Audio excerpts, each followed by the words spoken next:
Happy New Year! So today is December 31 and today is our wedding anniversary ni Daddy. So 5 years na kami ni Daddy kasal. So may gagawin ako para mamaya para kay Daddy. So today, nag-order ako kanina guys ng flower and ibibigay ko to kay Daddy. Yes, ako ang magbibigay kay Daddy kasi para sa akin, deserve naman ni Daddy na i-appreciate ko siya paminsan-minsan kasi nga, syempre 'di ba, hindi lang naman tayo mga babae ang kailangang i-appreciate or bigyan ng mga ganito. Gusto kong bigyan si Daddy niyan kasi deserve naman niya kasi alam niyo yung sobra niyang mag-cares dito sa family namin. Sobra niya akong inaalagaan and basta sobra siyang magmahal. So, para sa akin, deserve niyang bigyan ng ganito. So, hindi niya alam to.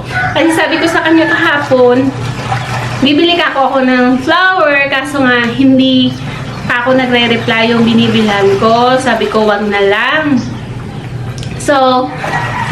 So hindi niya alam. So, ngayon lang to dumating. Dineliver nung in-orderan ko. And, mamaya, isa-surprise ko siya. Bale, ngayon, nagagawa muna ako ng mga gawaing bahay.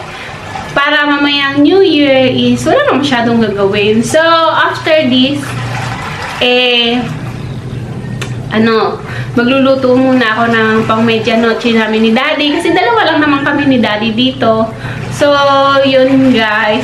Aantayin ko mamaya si Daddy kasi nga, uwi siya ng tanghali. Tutulungan daw niya ako magluto ng iba ko paglulutuin.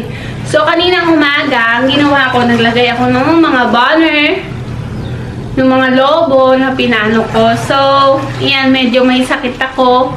Sinisipon ako ngayon kasi nga, syempre sa init or lamig yata. And, yun. So, bumili pala kami guys neto.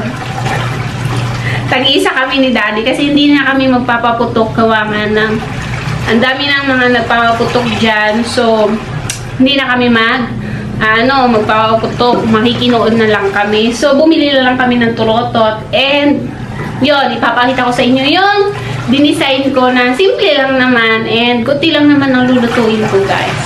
So, eto guys, aantayin ko muna si Daddy mamaya and isa-surprise ko siya. So, alam kong matutuwa yun guys. So, see you ulit mamaya. Tago ko muna to. So, eto pala yung dinisign ko guys. Hindi siya ganun wala nga akong number ng 2024 pero okay na yan.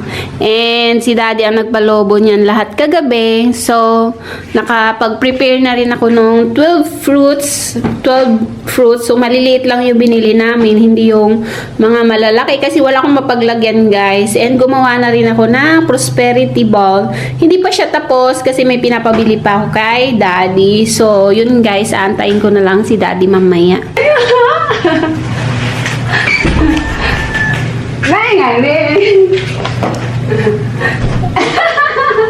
Nagregalohan kita at pamboya. Ay, kiwasa.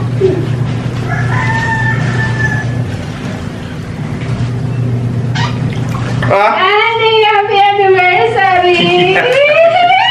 Parehas kita nagbayduhan niya ko. Sabi yan.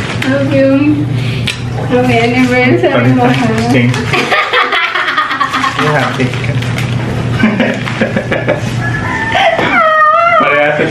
So, ayan guys, katatapos ko lang naglaba and dumating si Daddy. Binigyan niya akong flower.